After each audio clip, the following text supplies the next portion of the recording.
मेरी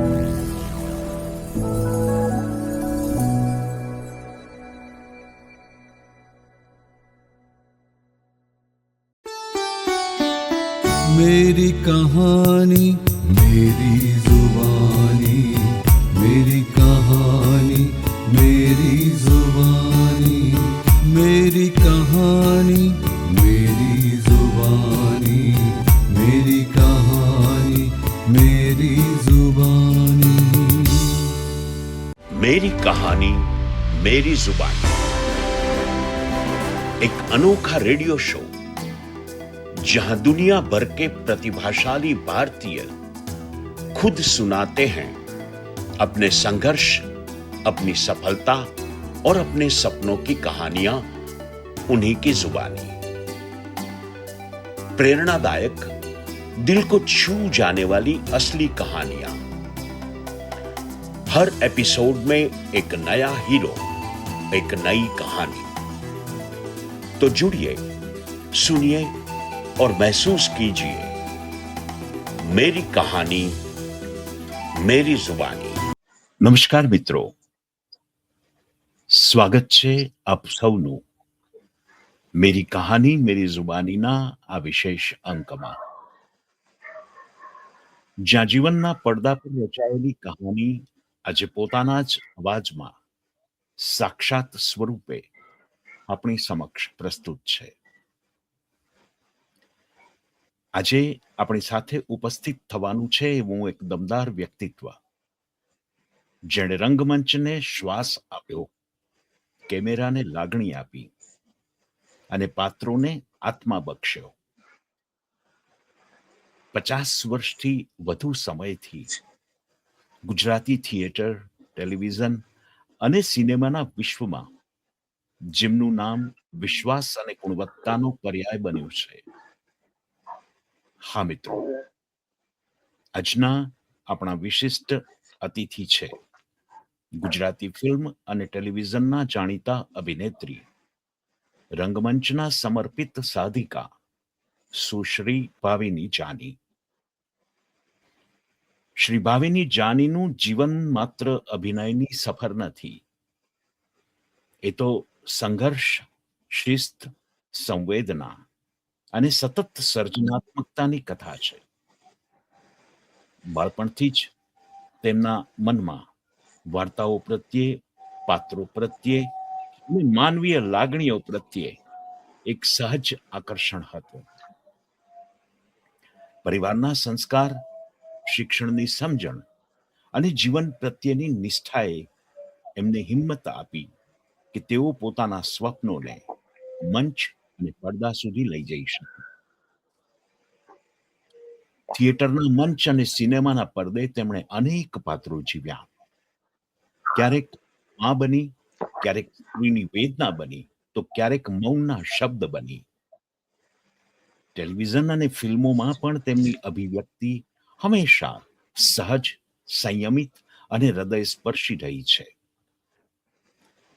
આટલી લાંબી અભિનય કારકિર્દી દરમિયાન તેમણે તાળીઓનો ગડગડાટ પણ સાંભળ્યો અને દર્શકોના મૌનનો પણ અહેસાસ કર્યો, પરંતુ ક્યારેય પોતાના અભિનય પ્રત્યેની નિષ્ઠા ડગમગાવી નહીં। ભાવિની જાની માટે અભિનય માત્ર વ્યવસાય નથી, એક સાધના છે, જ્યાં પાત્ર ભજવતા પહેલા માનવી બની રહેવું પડે।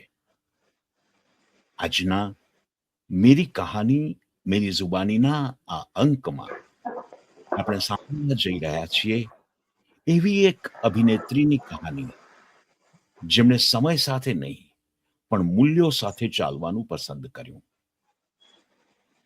ચાલો મિત્રો, ખૂબ આદર અને લાગણી સાથે સ્વાગત કરીએ ગુજરાતી રંગભૂમિ અને પડદાની અનન્ય અને વિશિષ્ટ ઓળખ શ્રી ભાવિની જાનીનું।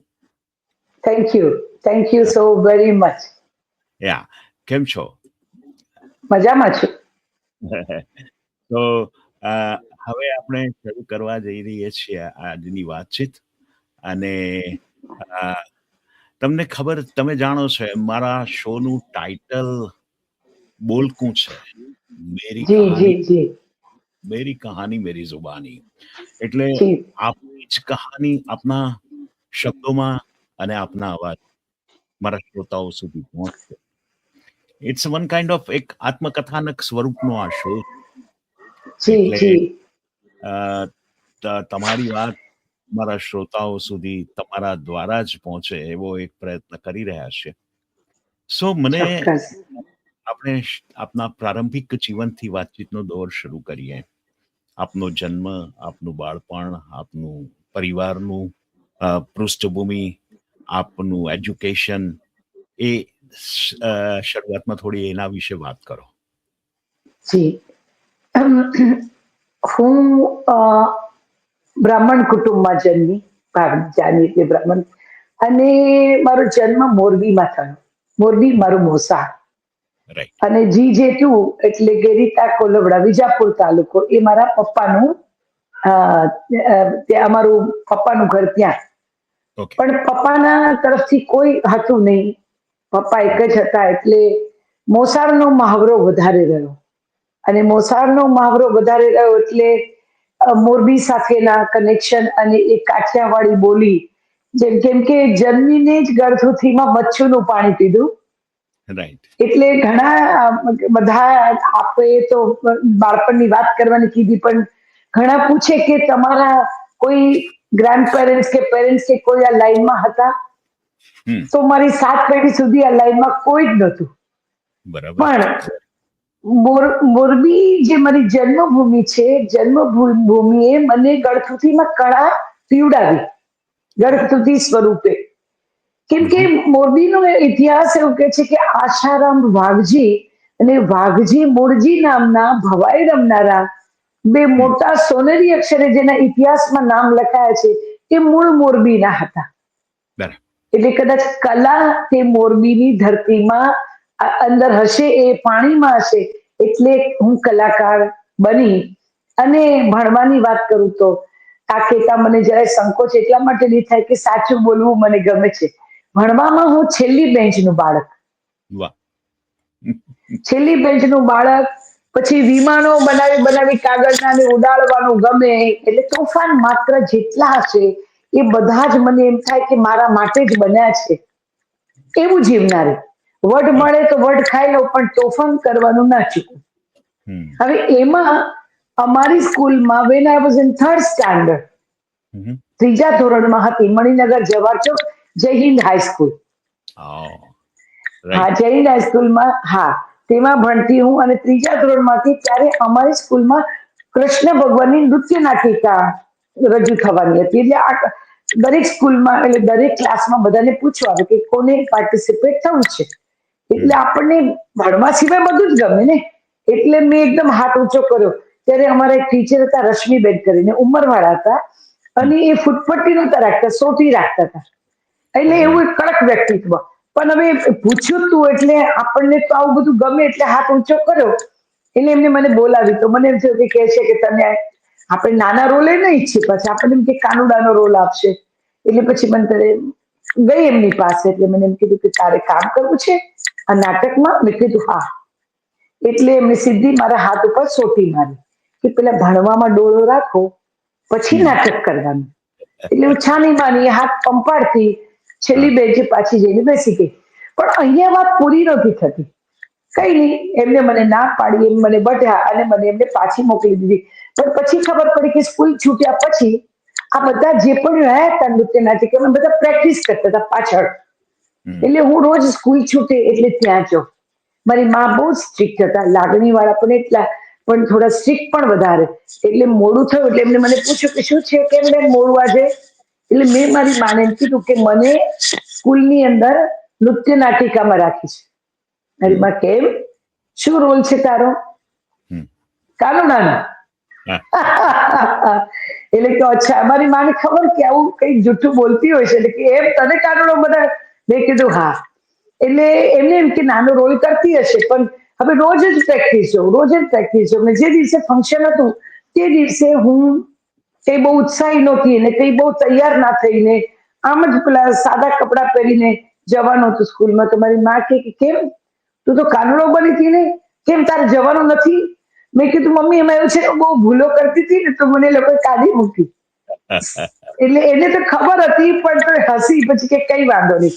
હવે હમ, આ તો માં આગળ વધારે જુઠ્ઠું બોલાતું જ નહોતું અને માથી ડરતા પણ બહુ. પણ વેકેશનમાં મારા નાની જ્યારે આવ્યા, મારા નાનીમાં મોરબીથી આવ્યા, એમનું નામ હમ, હતું વિજયાબેન. એ બહુ ભલા, એકદમ અપોઝિટ.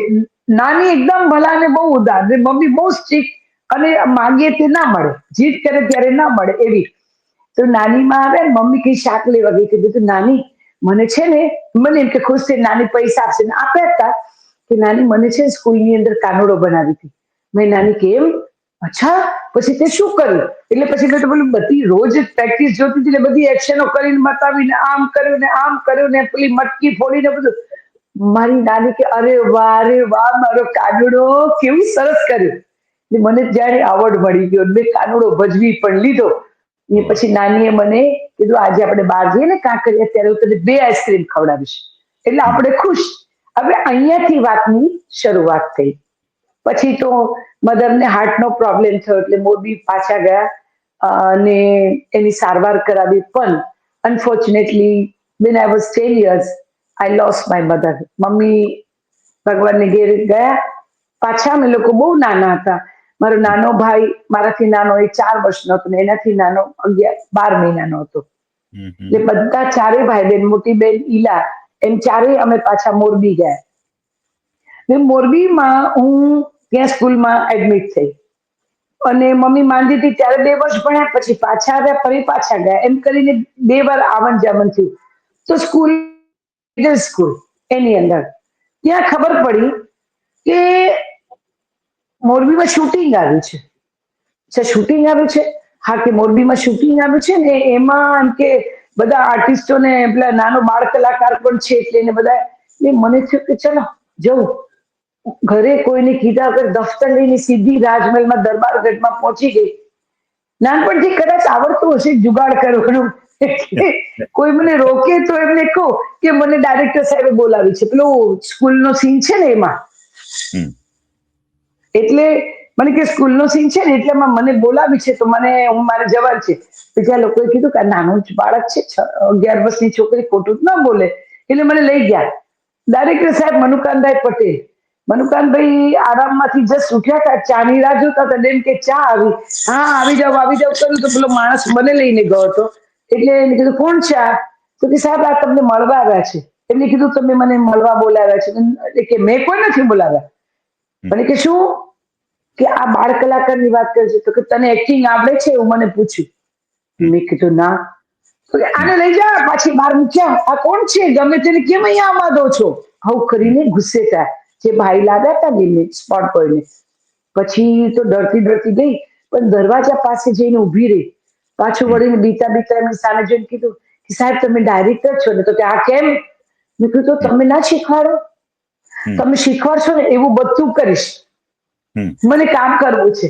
હવે એમને હમ, આ વાત સાંભળીને એમને મજા પડી. એમને હમ, કીધું સારું ઠીક છે. તારા ઘરે કોણ છે? મેં કીધું મારા નાના નાની છે, એમની સાથે રહીએ છીએ. તો કે તારા નાનાને લઈને આવજે કાલે. નાનાને લઈને બીજે દિવસે ગઈ અને ત્યાંથી કામની શરૂઆત થઈ. એજ ઓફ 11, 1975 ત્યારે હમ, શેખ સગાર સાફરીમાં ત્યારે મારે બોયકટ હતા, હમ, થોડી હેપી હતી. એટલે હમ, ચડ્ડી બુટકોટ પહેરીને ચેલૈયા સાથે અને હમ, અડધા ફિલ્મમાં ઘાઘરી કબજો કરીને હમ, રાજમહેલની અંદર નાનું નાનું કંઈ પણ હોય તે. ત્યારે હમ, એક્ટિંગ આવડતી નહોતી પણ હમ. તોય પહોંચી ગઈ યા હોમ કરીને પડી, ખુદી. કૂદી વાહ. પડ્યા અને ત્યાંથી આમ શરૂઆત થઈ. Right, right, right. પછી તો પછી તો 78માં ઝુલણ મોરલી કરી. હમ, ઝુલણ મોરલી ફિલ્મ કરી જેની અંદર નરેશ કનોડિયા અને સ્નેહલતાજી હતા. એમની હમ, સાથે ફિલ્મ કરી. એ પછી કરી મેં 78 ને 9 ની વચ્ચે ત્યારે પંખીડા કરી. પછી હમ, પ્રેમ લગ્ન કરી. એટલે એમ પછી ધીમે ધીમે પાછું કામ એ રીતે ચાલુ થઈ ગયું. પણ હમ, એ પછી અમે લોકો અમદાવાદ પાછા આવ્યા. હમ, હમ, હમ, હમ. પપ્પા તો પછી પપ્પાએ હમ, હમ, હમ, બીજા હમ. લગ્ન ના કર્યા. એટલે અમે બે અચ્છા. બહેનો અમે હમ, બે બહેનો પાછા આવ્યા ને પપ્પા સાથે. હમ, પછી હમ, હમ, અહીંયા આવ્યા પછી અમે પેલું જે કીડો કામ કર્યું હતું એટલે સળવડાટ તો થાય પણ અહીંયા તો ફિલ્મ જેવી કોઈ ઘટના અમદાવાદમાં હતી જ નહીં. ના. ફિલ્મ અમદાવાદમાં ના હોય, બરોડા હોય. બરોડા કામ કરવા ગઈ હતી, રાજા ગોપીચંદમાં કર્યું હતું, એ બધામાં નાના નાના રોલ કર્યા હતા, પણ અહીંયા તો સ્ટુડિયો ને એને કઈ નહીં. એટલે હમ. પછી બધાને પૂછ્યું ને એ પછી જેમનબેનની સ્કૂલમાં પાછી આવી, પછી 9th 10th કર્યું જેમનબેન આપણા જે હીરાભાઈ કન્યા વિદ્યાલયમાં હા, હા. ભૈરવનાથ. અને ત્યાંથી પછી 10th પાસ કરીને 11th 12th પાછી જય હિન્દમાં ગઈ. હમ. અને એ દરમિયાન બધા પૂછતી રહું કે ક્યાંય કામ તેમ. પછી કોઈ કીધું કે રેડિયો પર જાવ ને, અહીંયા તો પેલા એવું છે કે પેલા રેડિયો પર જવું પડે. હમ. હા. રેડિયો પર જાવ એ પહેલો સ્ટેજ છે. રેડિયો પર એ તમારો મૂળ પાયો છે. હમ. એટલે રેડિયો પર જાઓ ને ત્યાંથી તમે સફળ થાવ, એટલે પછી તમે થિયેટર પર તમને લોકો ઓળખે, તમે જઈ શકો, આ છે તે છે. તો મેં કીધું સારું. હવે મજાની વાત એ થઈ કે હું તો પેલું ફિલ્મમાં કામ કરતી એટલે ઓવર કોન્ફિડન્સ કે જે હોય તે તો ગઈ ત્યાં. અને ત્યાં રમેશભાઈ ભટ્ટ સાહેબ હતા. રમેશભાઈ ભટ્ટ સાહેબ બહુ જ સિનિયર, આપને પણ ખ્યાલ હશે સર. રમેશભાઈ ભટ્ટ સાહેબ સ્ટ્રીક પણ એટલા, અવાજ એટલો બધો સરસ. મેં નાટકો બહુ કર્યા હતા. હા. હા, ખૂબ ખૂબ સારા અવાજના ધની. એટલે એમને એક્ઝામ લીધી હતી અને મેં ઓડિશન આપ્યું હતું. હા. પછી બધાને એ લોકો એમને બોલાવીને વાત કરી. પછી છેલ્લો મારો વારો હતો. મને કે છોકરી તે બહુ જ મહેનત કરી, બહુ જ સરસ બેટા, તે બહુ મહેનત કરી, અભિનંદન, આમ તેમ બધું કીધું. પણ પછી ધીમેથી કે પણ એક વાત કહું, ખરાબ ન લગાડતી, તારા માટે છે. બધા બોલો ને સાહેબ, કે તારો અવાજ છે ને બેટા બિલકુલ ન ચાલે. હમ. હમ. મેં કીધું કે તારો આ અવાજ સેજ પણ ના ચાલે. હમ. એટલે નાસીપાસ નહીં થવાનું, પણ છે ને રોજ ઘરે જઈને મીઠાના કોગળા કરજે. હમ. મીઠાના કોગળા કરજે અને રોજ રાત્રે સૂતી વખતે હળદર ફાટજે. હમ. એટલે શું છે કે ધીમે ધીમે તારો અવાજની ક્વોલિટી સુધરશે. હવે આ તો એમની તો વાત સાચી હતી, પણ આપણે તો પેલો અરમાનોનો મિનારો ચડીને ગયા હતા, એ સીધો કરોડો ભૂસ થઈ ગયો.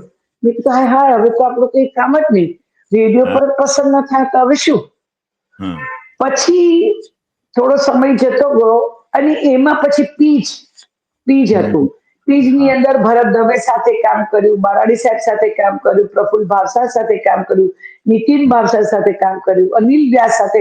એટલે પછી શું થયું કે ઈસરોમાં હું છેક મણિનગર થઈ આવતી અને વચ્ચે મેં લગભગ આમાં 12th પાસ કર્યા પછી હું જ્યારે કોલેજમાં ગઈ, એ પછી મેં એમેચ્યોર થિયેટર ચાલુ કર્યું. વિઝ્યુઅલ આર્ટ સેન્ટર સેપ્ટ છે ને, સેપ્ટમાં સુભાષ શાહ કરીને અમારા જે હતા ડિરેક્ટર, ત્યાં અમે એમેચ્યોર થિયેટર કર્યું, જેની અંદર આપણા ચેતન રાવલ, યોગેશ ઠક્કર, અમિત વ્યાસ, ભરત ઠક્કર, હિમાંશુ ત્રિવેદી, સોનાલી મહેતા, આરતી વ્યાસ, પછી હું, કિરણ જોશી, આ બધા ભેગા થઈને અમે લોકો ત્યાં એમેચ્યોર થિયેટર કરતા. અને એ થિયેટર કરતાની મને ખ્યાલ છે કે અમારો ગ્રાન્ડ રિહર્સલ પત્યું ને પછી શો હતો બીજે દિવસે, ત્યારે ખ્યાલ પડ્યો કે ઇન્દિરા ગાંધી ગયા, એટલે અમારો શો પોસ્ટપોન રહ્યો હતો. અને એ દરમિયાન જ એ 80s ની શરૂઆતમાં જ મેં ઈસરોમાં ધીમે ધીમે કામ કરવાનું શરૂ કર્યું. અને ત્યાં એક્સેપ્ટ લોકોએ મને કરી લીધી. એટલે મને થોડી કળ વળી કે વાંધો નહીં આવે, ત્યાં ન ચાલી તો અહીંયા તો ચાલી જઈશ કરીને નાના નાના રોલ કર્યા. અને એ રીતે પછી સિરિયલ્સમાં કામ કર્યું. અને એ પછી 85 પછી લેટ 80sમાં હર્ષજીત ઠક્કર અને શોભાબેન એ ભેગા થઈને કાકા ચાલે વાંકા, જ્યારે અમદાવાદ દૂરદર્શન કમર્શિયલ થયું, એની પહેલી સિરિયલ, એ પ્રોડક્શન હાઉસની સિરિયલ, નરેન્દ્રભાઈ ત્રિવેદીની જિંદગી એક સફર ને, હા એમકો, અને બીજી કાકા ચાલે વાંકા. એમ બસ દૂરદર્શનમાં કાકી તરીકે આવી. હવે એ પેલા ઈસરોમાં અને બધે જે રોલ કરાતા એ મોટે ભાગે ટ્રેજડી રોલ કરાતા, કે ગ્લિસરીન વગર કોઈ રડી શકે તો એ ભાવિની રડી શકે એમ. એટલે હંમેશા એમાં ગંભીર રોલ કરાતા. જયારે કાકા ચાલે આવ્યું ને, ત્યારે શરૂઆતમાં તો મને એમ થાય કે મારે શું કરવાનું, કાકા જોક કરતા હોય અને મારે ખેંચાઈ જવાનું, એ રિએક્શન, આટલું જ મારું કામ એમાં આવતું હતું પેલા 2-4 એપિસોડમાં. મને થયું આમાં મારે કરવાનું શું, ખાલી આમાં તો કેવી રીતે એક્ટિંગ તો નથી થતી. પછી એકદમ જ કંઈક એક એમને એક સીન આપ્યો ભજવવા. હા. તો પછી મને પેલું મારું અંદરનું તોફાન હતું ને, જે બેઝિક મૂળ સ્વભાવ, હમ, એ અચાનક બહાર આવ્યો. અને હમ, એક દાઢીનો સીન હતો. તો એની અંદર હતું કે તમારે તો ઠીક છે, સાબુ ચોપડીને દાઢી કરી નાખ્યા, આટલો ડાયલોગ હતો. પણ મેં કીધું હમ, તમારે તો સવાર પડે ને શરૂ થઈ જાય, દાઢી દાઢી દાઢી દાઢી દાઢી દાઢી, આવું કશુંક શરૂ કર્યું ધીમું ધીમું. હમ, અને હમ, નરેન્દ્રભાઈને આ બહુ ગમ્યું, કેમ કે સ્પોન્સરના રિસ્પોન્સ પણ બહુ સારા આવવા માંડ્યા. એટલે એમને હમ, હર્ષજીતભાઈને કીધું કે ભાવિનીનો રોલ પણ કાકા જેટલો પેરેલલ કરાવો, ખાલી હમ, હા હમ નહીં. એ પણ એ સરસ કોમેડી કાઢે છે, તો એમાં પણ એની પેરેલલ આપો. અને હમ, લગભગ 7-10 એપિસોડ પછી મારો ને કાકાનો, દિનેશ કાકાનો પેરેલલ રોલ થઈ ગયો, કે જેની હમ, અંદર પછી અમે લોકોને મજા પડી ને અમે મજા કરી ટૂંકમાં, હમ, કાકા ચાલે વાંકા ભજવીને. હમ, આવું છે. હમ, હમ, હમ, હમ. યા ના, પણ એટલે તમે પણ તો પછી અ, મને એક પ્રશ્ન આ બધી વાતમાં હું પૂછવા માંગતો હતો કે પહેલી વાર જ્યારે તમે રંગમંચ ઉપર ઉભા રહ્યા, જી. પહેલો સીન જ્યારે તમે ભજવવા ઉભા રહ્યા, ત્યારે તમારા મનની અને શરીરની શું પરિસ્થિતિ હતી? આઈ વોઝ શિવરિંગ, ધ્રુજતી હતી, હાથ પગ ઠંડા, ધ્રુજું કે હવે શું થશે. એમાં હમ, તે પહેલું કમર્શિયલ પ્લે હમ, નિમેશ દેસાઈ સાથે કર્યું. હમ, અને એ મૂળ રશિયન પ્લે હતું, ગુડ વુમન ઓફ સેઝ્યુર. હમ, હમ, એનું હમ, ટ્રાન્સલેશન રમેશ પારેખે કર્યું હતું, સગપણ એક ઉખાણું, બસ. જેમાં અદિતિબેન હિરોઈનનો રોલ કરતા હતા. એમાં અગેન હું એક નેગેટિવ રોલ કરતી હતી. અને લીલાબેન જે સંદેશનું જે સ્ત્રી મેગેઝિન આવતું હતું, એના તંત્રી હમ, લીલાબેને, લીલાબેન પટેલ, એમની હમ, બધી જે સ્ત્રી સંસ્થા હતી, એ બહેનોનો શો હતો. હમ, આપણે શું કહેવાય, જયશંકર સુંદરીમાં. હવે હમ, મારું પહેલું નાટક, અને બહુ જ નિમેશભાઈ તો બહુ આમ જાય કે માંજી માંજીને ઉજળા ન થાવ ત્યાં સુધી તમને છોડે નહીં. એટલે એક્ઝેક્ટ એક પ્રકારનો રોલ કર્યો. અને જ્યારે હિરોઈનને મારી નાખવાનું કાવતરું, હું ને પ્રવીણ હિરપરા મારી સાથે હતા. તો એમ કે બસ. આ ઊંજી મારું નામ હતું, અને કે આ ગોમતીનું આપણે કાસળ કાઢી નાખીએ, આવું કંઈક બોલવાનું એ સીન ભજવતી હતી. અને મને હમ, બરાબર યાદ છે કે ઓડિયન્સમાંથી કોઈએ મારા મોઢા ઉપર ચપ્પલ માર્યું હતું, મને અહીંયા વાગ્યું હતું. હમ, હમ, અને હમ, આઈ વોઝ શોક્ડ. એટલે નાટક મેં પૂરું માંડ માંડ કર્યું. મને હા, અહીંયા ડૂમો ભરાઈ ગયો કે હાય હાય, આવું મેં કર્યું, શું કર્યું. પછી બધા જેવું નાટક પત્યું, ધીમે ધીમે પોતપોતાને ત્યાં જતા રહ્યા. હું તો ગ્રીન રૂમમાં બેસીને રડતી હતી. નિમેશભાઈ બધાનું બધું વહીવટ પતાવીને, શું થયું ભાવિની? મેં કીધું મારે નથી કરવું કામ. કેમ? મેં કીધું ના, મારે નથી કરવું, નાટકમાં કામ નથી કરવું તમારે જોડે. પણ કે થયું શું? હા, મેં કીધું ના, હું પેલો સીન ભજવતી હતી ને ત્યારે કોઈએ મારા ઉપર ચંપલ માર્યું, મન નથી કર્યું, કે રડ્યું. અને એ જોશથી હસ્યા હા, કે તમને ખબર છે? મેં કીધું શું? કે તમને ખબર ન તો કહું કે આ ચંપલ માર્યું એનાથી મોટું કોમ્પ્લિમેન્ટ બીજો કોઈ ના હોય. ધીસ ઇઝ બેસ્ટ કોમ્પ્લિમેન્ટ કે હમ, હમ, તમને લોકોએ સાચે તમે એવા છો એવું માની લીધું. મેં વાહ, કીધું એવું હોય? તો કે હા એવું હોય. હું હા, સાચું કહો છો? પછી પાછા 2-4 જણને પૂછ્યા, મને એમ કે નિમેશભાઈને તો નાટકમાં રાખવી છે એટલે એવું કહેતા હશે. પણ 2-3 જણે કીધું કરે, આ તો બહુ સરસ કહેવાય. એટલે હા, પછી પાછું કન્ટિન્યુ કર્યું. Right, right, right, right, right, right. ના, પણ તો પછી આટલા બધા તમે ડિરેક્ટરો સાથે કામ કર્યું, દાખલા તરીકે તમે ભરત દવે સાથે કામ કર્યું, હર્ષજીત ઠક્કર સાથે કામ કર્યું, નિમેશ સાથે કામ કર્યું, અ, હમ. અને રેડિયો નાટકોમાં પણ કામ કર્યું તમે.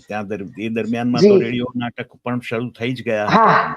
હા, હા. તો પછી એક અભિનેત્રી તરીકે એ વખતે તમારા મનમાં શું બધા આઘાત પ્રત્યાઘાતો ચાલી રહ્યા હતા?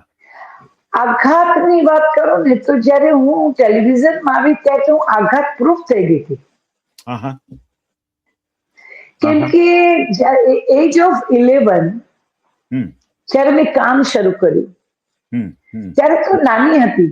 પણ માં હમ, છે ને મારી, મેં કીધું ને અગેન કે મારી માં બહુ સ્ટ્રિક્ટ હતી. એટલે હમ, હમ, હમ. ગ્રોન અપ થતું બચ્ચું હતું, પણ કેવી રીતે જીવાય કેવી રીતે ના જીવાય, કોઈ કરે તો શું જવાબ આપવાનો, આવું બધું નાનપણથી. એ વખતે એટલી ભણેલી નહોતી, 10 ચોપડી ભણી હતી, પણ ગણેલી બહુ હતી. આજે હમ. સ્કૂલોમાં જે એજ્યુકેશન આપવામાં આવે છે એ વખતે અમારી માએ અમને આપ્યું હતું. કોઠાસૂજ. એટલે કોઠાસૂજ અને સમજણ કે આ ગુડ ટચ અને આ બેડ ટચ, હમ, હમ. એની સમજણ ત્યારથી હતી. અને તમને કહું તો જે લોકો મને જાહેરમાં એજ ઓફ 11, હું શેઠ સગાસાની જ વાત કરું, કે જે લોકો મને સવારે બેટા કહેતા હતા, એ લોકો રાત્રે મને એકદમ પકડીને મને કિસ કરવાનો પ્રયત્ન કરે, અને it was a shock for me. પણ ઓહ. ત્યાંથી ભાગી ગયો, હમ, ભાગી ગયો, ડરી ગયો, પણ છતાં એક જ અડગ મનમાં કે રાત્રે આપણું કામ પેકઅપ થાય એટલે આપણે આપણા રૂમમાંથી બહાર નીકળવાનું નહીં. અને નીકળવાનું તો સાથે 2-4 જણા એવા છે કે જેમની સાથે નીકળવાનું, એકલું નીકળવાનું. આવું મેં નક્કી કરી લીધું હતું કે હમ, ના, હમ, આ હમ. પાણીમાં રહીને મગરમચ્છથી વેર તો નહીં કરાય. અને ભાવિની જાણીને ત્યારે કોઈ હસ્તી નહોતી, કારણ કે ગ્રોન અપ થતી હતી એક્ટર તરીકે. એટલે કે હમ. મારા નામે કઈ કોઈ બી જાય ને એવું બધું હવે છે. હવે ને પછી તો અમુક વર્ષો પછી તો લોકોને તાસીર ખબર પણ પડી ગઈ ને, એ વાત રહી નહીં. પણ એ હમ, પીડા, હમ. એ પારાવાર પીડા કે જે કોઈને કહી ન શકું ને, જેને કહી શકું એ માં તો રહી નહોતી. પણ મેં જાતે પસંદ કરેલી હતી આ લાઈન. એટલે હું ધારો કે મારા ઘરમાં કહું તો મારી બેન છે કે મારા પપ્પા એમ કે તને કોણે કીધું તું હમ, જવાનું? હમ. અમે નથી કીધું. હમ. પણ આ મારો પહેલો પ્રેમ, અભિનય, એ મારો પહેલો પ્રેમ. એ રાઈટ. પહેલો પ્રેમ એટલે કે એ પ્રેમ, આમ કહેવાય છે કે પ્રેમમાં તમે તમારી જાતને ભૂલી જાઓ ને સામેનું જે સર્વસ્વ થઈ જાય ત્યારે એ સાચો પ્રેમ કહેવાય. જ્યારે રાઈટ. તમે ઓગળી જાઓ, તમે મેલ્ટ થઈ જાઓ. હમ, તો અભિનયમાં મારી માટે આવું હતું, પરકાયા પ્રવેશ, કે જે તે રોલ ભજવું તો એ થઈ જતી. હમ, ભાવિની જાનીનું પડીકું ક્યાંય વાળીને પડ્યું હોય, ભાવિની જાની ત્યાં હોય જ નહીં. હમ. એટલે હવે હું એક ગળાડું પ્રેમમાં હતી અભિનયના. એટલે એટલું જલ્દી એને છોડી પણ નહોતી શકતી. તો હવે રહ્યું કે મારે આમાંથી બચવાનું અને આમાં જ રહેવાનું. હમ, તો એ ધીમે ધીમે મને હસ્તગત થઈ ગયું, મને આવડી ગયું. પણ હમ. મેં બહુ સાચું કહું ને તો મેં ગોડ ફાધર ને ગોડ મધર વગર આ લાઈનમાં એન્ટ્રી કરીને તો હાઈએસ્ટ મેં મોહરા વગરના વિકરાળ ચહેરા જોયા છે. વાહ. એટલે મને હવે કોઈનો ડર ન લાગે. મને અત્યારે કોઈનો ડર ન લાગે. મને અત્યારે મોહરા પહેરાવે ને તો એની પાછળ પણ મને એનો ચહેરો દેખાય કે આ મોહરું છે, પાછળનો ચહેરો આ છે. એટલે પછી સાયકોલોજી ભણી તો સાયકોલોજી એક કામમાં લાગી કે માણસને ઓળખતા આવડી જાય કે આ કોણ છે, શું છે ને કેવું છે. જી, જી. પણ એક દુઃખની વાત કહેવાય તો કહી શકું, પણ છે ને મને શંભુની એવી કૃપા છે કે દુઃખ મને બહુ અડતું નથી ને અડે તો જલ્દી રહેતું નથી. ફ્રૂર કહીને ઉડી જાય એમ થાય. પણ આ નાના સ્ક્રીને ને મોટા સ્ક્રીને ભાવિની જાનની હેલ્ધી નોર્મલ લાઈફ જૂટવી લીધી. આ. કેમ કે મેં પણ કોઈક વાર સપના જોયા હતા કે હું પણ કોઈને પ્રેમ કરીશ. દરેક સ્ત્રી, દરેક દીકરીને જ્યારે ગ્રોનઅપ થતી હોય, એ ટીન એજમાં હોય ત્યારે એને રોમાન્સના સપના જોવાય, એને પ્રેમના સપના જોવાય. પણ પ્રથમ ગ્રાસે મક્ષિકા, પહેલેથી જ તમે પેલું બધું વિકરાળ જોઈ લીધું એટલે એમ થાય કે ના, આ તો ખરાબ, આ ખોટું છે, આ તો પાપ, આ બહુ જ જઘન્ય અપરાધ, આ બધા આવા જ છે. એટલે ક્યારેક કોઈ સાચું પેલું આઈ લવ યુ કીધું ને એને પણ ન માણી શકી. ત્યારે પણ મને એમ થાય કે ના, આના મનમાં આવું જ હશે, હવે આમ કહેશે, હવે આમ કરશે. ના ના ના, સોરી. બીજું 80s એક્ઝેક્ટ 80માં જ મારા ફાધરની મિલ બંધ થઈ ગઈ. એટલે ઘરની જવાબદારી એક રેડિયાળ છોકરી પર આવી. એટલે લાખિયા બ્રધર્સમાં એઝ એ રિસેપ્શનિસ્ટ નોકરી પણ કરી, પછી કેડિલામાં પણ કરી, અને સાથે સાથે નાટકો, ડ્રામાસ કર્યા. એ મેં દેવેન્દ્ર શાહ સાથે અંકુર થિયેટર, અર્પણ થિયેટર, રમેશ અમીન સાથે, ભરત દવે સાથે, નિમિષભાઈ સાથે, જીતેન્દ્ર ઠક્કર સાથે, લગભગ ઘણા બધા સાથે ને થિયેટર કર્યું. પણ એટલે કામ તો કરવાનું હતું. અભિનય એક એવું હતું કે શરીરને થાક લાગે પણ મનને મજા પડે. એટલે શરીરનો થાક ક્યાં જતો રહે એની ખબર ન પડે. ક્યારેક તો નોકરી કરીને છૂટીને લાલ દરવાજાથી સીધી જયશંકર જવું, જયશંકર જઈને રિહર્સલમાં લાગી જઈએ, ત્યાં જઈને સીધું ચા આવે અને નાસ્તામાં દાળવડા અને બ્રેડ આવે, કારણ કે ત્યારે બજેટ એવા મોટા નહોતા, એટલે દાળવડા બહુ બધા તો મગાવી ન શકે પ્રોડ્યુસર, એ જોડે બ્રેડ મગાવે, બ્રેડની સ્લાઇસમાં દબાવીને દાળવડા ખાતા. આવું વર્ષો સુધી કર્યું અને પછી એમાં એક જન્મ થયો જેનું નામ એસિડિટી, કારણ કે વર્ષો સુધી તમે આ જ ખાધું હોય, સાંજે જઈને પછી ઘરે જાઓ ત્યારે તમને ભૂખ ન લાગી હોય. ટૂંકમાં આવું બધું કઈ નું કઈ થયું, પણ પરમાત્માની કૃપાથી આજે કોઈ ફરિયાદો છે નહીં, મજા છે. પણ આ તો જિંદગીના અનુભવો. તમે જયારે પૂછ્યું છે કે મારી વાત મારા જ મોઢેથી કહું, તો આ બધામાંથી પસાર થઈ છું. પણ મને પરમાત્માનો એક સંકેત કે દુઃખ આવે ને, દુઃખ તો માણસ માત્રને આવે, પણ એને પક્ષીના પાંખ પર પડેલા પાણીના ટીપા જેટલી જ અવધિ એની હોવી જોઈએ. પક્ષીના પાંખ પર પાણીનું ટીપું પડે તે ફુર કરીને ઉડાડી દે છે ફ્રીક્વન્સ ઓફ સેકન્ડમાં. તો એ દુઃખ આવે એને રાખવાનું નહીં, એને ઉડાડી દેવાનું. પણ મને તમે જ્યારે હમણાં વાત કરી કે પ્રેમ મેળવવાનો પ્રયત્ન દાખલા તરીકે સાચી રીતે કોઈકે કહ્યું ત્યારે પણ તમે ના સ્વીકારી શક્યા, પણ એ ભાવ તમારા મનમાં ક્યારેય આવ્યો નહીં કે મારે કોઈકની સાથે જીવન કેમ ના આવે? એક હેલ્ધી નોર્મલ છોકરીના જેને સપના એના હૃદયમાં મનમાં કેમ ના આવે? આવે જ. પણ પછી થયું એવું કે ધીમે ધીમે મારી તાસીરથી એસ્ટાબ્લિશ થઈ, એ લોકોને ખબર પડી કે ભાઈ આની સાથે આડી તેડી વાત કરશો તો આ મારશે. અને એક એવો પછી પપ્પાની જે મિલ બંધ થઈ, રાઈટ, અને થોડા સમય પછી પપ્પાને પેરાલિસિસ થયો. જ્યારે એ 25-30 ની આજુબાજુ આમ જઈ રહી હતી ત્યારે કોઈ જોવા પણ આવ્યું હતું ઘરે, એમને એવું ગમી પણ હતી, પપ્પાના જ ઓળખીતા હતા, પણ ત્યારે મેં એમની આંખમાં એક ફ્રીક્વન્સ ઓફ સેકન્ડ માટે ઇનસિક્યોરિટી જોઈ. મને ન મજા પડી, કારણ કે મારો બાપ છે ને રેસલર હતા, કુસ્તીબાજ હતા, અને કેટલા લોકોને માત કરેલો માણસ, સિંહ જેવો મારો બાપ, એની આંખમાં ઓશિયાળા પણ તો મજા ન પડે. અને માના ગયા પછી મા ને બાપ બે બનીને એમણે અમને સાચવ્યા ને અમારા માટે લગ્ન ન કર્યા. મારી મોટી બેન એનો સમય થયો ત્યારે પરણી ગઈ, કારણ કે એના નિમિત્ત હતું ને એને પરણવાનું હતું, એ પરણી ગઈ. પણ મને લાગ્યું કે આમને છોડીને જઈશ તો આમનું કોણ? એ ક્યારે બોલ્યા નહીં, પણ હું ક્યારેક આબ્રોડ શો માટે જતી ત્યારે અચૂક એમને પેરાલિસિસ નો એટેક આવતો, કારણ કે હી ફીલ ઇનસિક્યોર. એટલે પણ પછી તમે જુઓ કે પરમાત્માએ પણ એવી સ્ટ્રેન્થ આપી કે મને ક્યારેય કોઈ એવી લાગણી મારા પર હાવી ન થઈ કે જેને કારણે હું મારા કંટ્રોલમાં ન રહું, અથવા તો આઈ નીડ બેડલી નીડેડ જેવું કંઈ કરતા કંઈ ન બન્યું. અને મજાથી લાઈફ એવી સરસ અને સ્મૂધ રીતે જીવાઈ ગઈ. આજે 60 પહોંચી. પણ હું જે મારી બહેનપણીઓ પરણેલી છે એને જોઉં ત્યારે એમ કે ભાવલી તું નહીં લગ્ન કરતી હો, કારણ કે અમારા માટે એક ખભો છે, સલામતે રહેવા દેજે. હું એમ નથી કહેતી લગ્ન જીવન ખરાબ છે, ખોટું છે, એવું નથી, પણ એ ડેસ્ટિનીમાં નહીં હોય, એને મેં સ્વીકારી લીધું. અને પરમાત્માએ મને એની સ્ટ્રેન્થ પણ આપી. નહીતર મારા ફાધર નરસિંહ મહેતા જેવો માણસ, એ મારા બાપ માટે લખ્યું છે કે મારા બાપના પપ્પાના જીવતરની વાત કહું તો સિંહ થી નરસિંહ સુધીની સફર એટલે મારા ભોગીલાલ જાની. એક જમાનામાં સિંહ જેવા માણસ, પણ જેવું જેવું પેરાલિસિસને ડિપેન્ડન્ટ થતા ગયા, એમાં ફાવશે, ચાલશે, કઈ પણ આપો, પપ્પા કેવું છે હાઈ ક્લાસ, મારો બાપ ક્યારે લો ક્લાસ જીવ્યો નહીં, કાંઈ પણ કહો તો હાઈ ક્લાસ.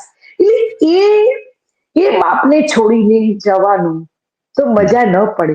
અને આપણે ત્યાં આજે કહેવાય છે કે કઈ વાંધો નહીં, તમે કોઈ છોકરાને પૂછ્યો તો એ તમારા બાપને સ્વીકાર, એવું કોઈ સ્વીકારતું નથી આપણી સોસાયટીમાં.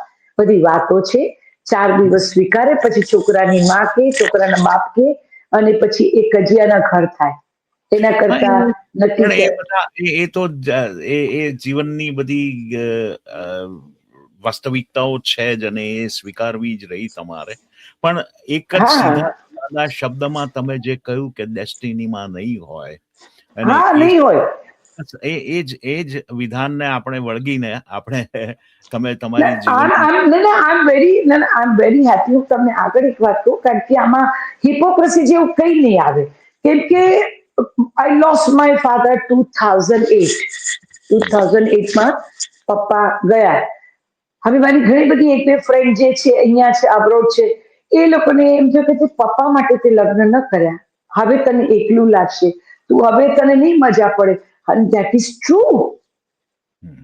કે મારા ફાધરને જે દિવસે સ્મશાને હું બરી કરીને આવી, એ દિવસે ઘરમાં હું રાડો પાડીને રડતી કે ભોગીલાલ જાની તમે તો ગયા, પણ આ ઘર જ સ્મશાન થઈ ગયું તમારા વગર.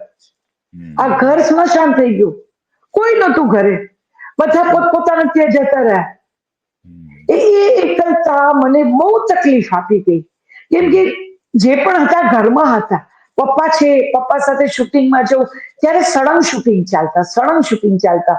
એટલે એક માણસ રાખ્યો હતો જે પપ્પાની ચાકરી કરે, નવડાવે, ધોવડાવે, ખવડાવે. એ પહેલા જયારે નહોતો ત્યારે હું એમને નવડાવતો, તો મને કે બેટા મને ન ગમે. મેં કીધું તમારો દીકરો છું પપ્પા, અમે નાના હતા ત્યારે તમે અમને માલિશ કરીને નવડાવ્યા, અત્યારે અમે કરે તેમાં મોટી વાત નથી. પણ મને લાગ્યું કે એમને નથી ગમતું ને માણસ નહોતો મળતો, પણ એમના નસીબે માણસ મળી ગયો ને મારા સળંગ શૂટિંગ ચાલતા, એટલે આ રીતે થયું. પણ હું વાત કરવા જઈ રહી હતી શું, એટલે તમે તમારી એકલતાની જે વાત હતી તે. એકલતાની. એટલે પછી ફ્રેન્ડ્સ 2-3 છે, એમાં 2-4 જણાએ પ્રયત્ન કર્યો. 1-2 કેન્ડિડેટ લંડનના હતા, એક યુએસ નું હતું, 2-3 અહીંયાના હતા. હવે થયું શું કે એકાદ બે ન ગમ્યા મને, એકાદ બે હું ન ગમ્યું, એવું થાય. પણ જે 5 હતા એમાં તો લગભગ ધીમે ધીમે બિલ્ડ થતા 90% સુધી વાત પહોંચી, 90% સુધી. અને એમ હોય કે આવતા મહિને તો લગ્ન છે એમ કરીને, અને અચાનક બધું કરોડભૂસ થઈને, તો તમને કહેતા મને પણ એમ થાય. એકવાર પૂજામાં બેઠી હતી, અહીંયા છે મારા બાપનું મંદિર, એટલે અહીંયા જોઉં છું કે પૂજામાં બેઠી હતી, તો મેં એમને કીધું કે વગર માંગે તમે મને બધું આપ્યું, નેમ ફેમ, થોથડું માણસ, હું ઝીરો, 5મા લાલ લીટીનો પ્રોગ્રેસ રિપોર્ટ ધરાવનારો તમારો બાળક, ને તમે એને આજે હીરો બનાવી દીધી કઈ માગ્યા વગર. તો તમને નથી લાગતું કે મને એકલતા લાગે છે, મને તકલીફ થાય છે, એકલા નથી ગમતું, બીજી કોઈ જરૂર નથી? તો કેમ આવું થાય છે વિજયભાઈ? એમનું ઇન્ટ્યુએશન એવું અદ્ભુત એને આપ્યું હતું. એને મને એવું કીધું કે હિસાબો પૂરા કરવાના હોય ત્યારે નવા ચોપડા ન ચિતરાય. વાહ વાહ વાહ વાહ. અને હું બિલકુલ આમ જ ફાટી આંખે એ પૂજામાં આ બેઠા અહીંયા છે એમની સામે જોઈ રહી હતી. અને મિરેકલ ઇઝ વોટ કે એ પછી 1 વીકમાં મને મારી માનું સપનું આવ્યું, પુષ્પાબેનનું. તો મેં એ મમ્મી, હવે ઊંઘમાં તો એવું કઈ ખબર, મમ્મી તું મરી નથી ગઈ? તો કે ના. મેં સાચું કહે ને, બધા કહ્યું કે તું તો ગુજરી ગઈ. તો કે લોકો ભલે ને કહેતા, તો સાચી તું નથી ગુજરી ગઈ? તો કે હા. તો મેં તો હવે તું અહીંયા રહીશ? મને કે હા. મેં કીધું તું અહીંયા રહીશ ને તો હું કોઈ બેનપણીઓની ઘેર નહીં જાઉં. હા ને, એ દિવસ ને આજની ઘડી બધી જ બેનપણીઓ એઝ ઇટ ઇઝ છે. પણ પેલા તો ભરેલા ઘરની ભૂખ હતી, એટલે જેના છોકરા છે યા સાસુ સસરા હોય, હું એવી બેનપણીઓ બનાવું કે મને ભરેલું ઘર ગમે એટલા માટે. તો પણ એ દિવસ પછી કોઈના ઘેર જવાનું નોબત નથી આવી. બધા મળે, બધા સાથે બહાર જઈએ, ફિલ્મ જોઈએ, નાસ્તો કરીએ, પણ રાત્રે તો ઘેર. અને શંભુ મહારાજના, મહાદેવના એટલા બધા મિરેકલ શરૂ થયા કે ડગલે ને પગલે મને એમ થાય કે આ મારો કોઈ સવાલ હોય અને એનો જવાબ હોય, કોઈ સવાલ હોય એનો જવાબ હોય, કોઈ તકલીફ પડી હોય. હમણાંની વાત કરું, ગયા જુલાઈ-ઓગસ્ટમાં હું સુરતમાં શૂટિંગ કરતી હતી. રાત્રે વરસાદ આવ્યો છે, અમે મિડનાઇટ એટલે ખબર ન પડી. સવારે માણસે પ્રોડક્શન મેનેજરે કીધું બેન બધા જતા રહે ને પછી છેલ્લે તમને લેવા આવીશ, એટલે બધાની સાથે નહીં, તમને ગાડી મોકલીશું, તમે આવજો. ઓકે, નો પ્રોબ્લેમ. માણસ આવ્યો, ફોન કર્યો કે નીચે ગાડી ઉભી છે બેન, તમે આવી જાઓ. હવે હું જતી હતી, પેલા એકદમ સ્લીપરી ટાઇલ્સ, અને મને ખબર ન પડી કે પાણી છે. એટલી બધી જોશથી અવાજ આવ્યો ધડામ કરતો કે ઉપરના માળેથી સ્પોટ બોય દોડીને નીચે આવ્યો. મારે અહીંયા આગળ આર્મ્સમાં બે હાથ આમ કરીને મને ઊંચી કરી. મને થયું કે મારો બોલ ક્રેક થઈ ગયો હશે, બીકોઝ આટલું જોશથી પડી. બસ મનમાં એટલું જ કીધું કે બાપ, હું કામ કરવા આવી છું. આ કોમ્પિટિશનનું જગત છે, અને તારી દીકરી તલવાર ખેંચીને ચાલે છે. હવે તમને જે ઠીક લાગે એ કરજો. વિજયભાઈ, આ કોઈ અતિશયોક્તિ નથી, મારે કોઈને ભરમાવા નથી, કેમ કે આ મારો જાત અનુભવ છે. વિધિન 15 મિનિટ્સ પેલા લોકોએ પ્રોડ્યુસર ને ડાયરેક્ટર કીધું કે આપણે હોસ્પિટલમાં શૂટિંગ છે, તમારો ફોટો પણ પડાવી લઈએ, એક્સરે આપે. હું ત્યાં ગઈ, ત્યાં જઈને એમને બીજો રૂમ આપ્યો મને કે તમે અહીંયા થોડી વાર રેસ્ટ કરો. થોડી વાર રેસ્ટ કર્યો, પેલું કે રેલી સ્પ્રે લઈ આવ્યા, તમે તે સ્પ્રે કર્યું અને હું સુઈ રહી.